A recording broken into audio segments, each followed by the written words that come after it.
مستر غلام له هغې وروسته چې د روسانو سره یې سختې مبارزې وکړې، قربانۍ یې ورکړې، بې کوره شو، هجرتونه یې وکړل او سخت حالتونه یې تیر کړل، خو خپل بچیان یې د جهاد په روحیه وروزل.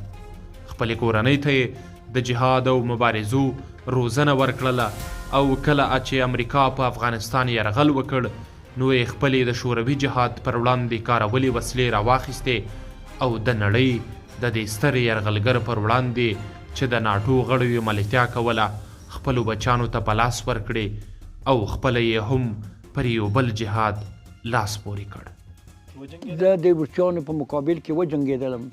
دا هغه هم چې وکړو دا چې ولټېدل هغه چې راغلل یا تیم مقابل کې د روسیانو باندې موږ جواب وکړو ورسره مقابل کې موږ جواب ورسره وکړو وجنګېدو ورسره. خو بیا چې د موږ دا خبر شوه چې ځای مې راغی نو په مقابل د امریکانو کې مو د خپل سالات ته ورکړل چې دی وجنګېده.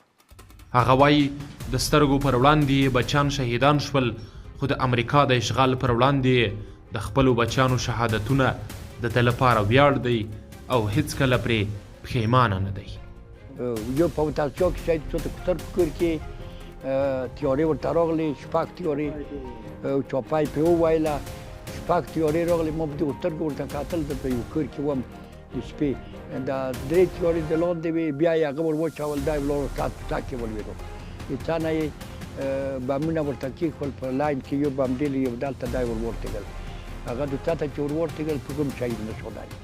بیا یې د تیارې نه 6 متره بار عکسونه د ده اخیستي دي، عکسونه د تیارې نه اخیستي وي، ورته وایي چې ژوندی دی، تر اوسه په څاه کې دی.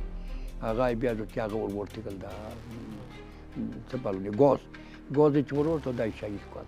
هغه د خپل میړني بچي عبیدالله مبارز د شهادت کیسه کوي چې د اسلامي امارت په لیکو کې سرښندنې کړې وې او مشهور مجاهد و.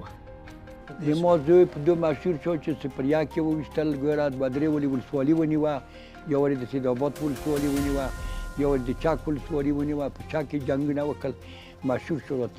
په د هغه کې ډېره مرات درلود. لایزر کې د لازر د رجوال نفر د لایزر دی و. دا به ټول تصدیق اول پیرادار ویشتل، دوم به د مارش پیرادار وویشتل، نفر ته امر وکړ ټول منډې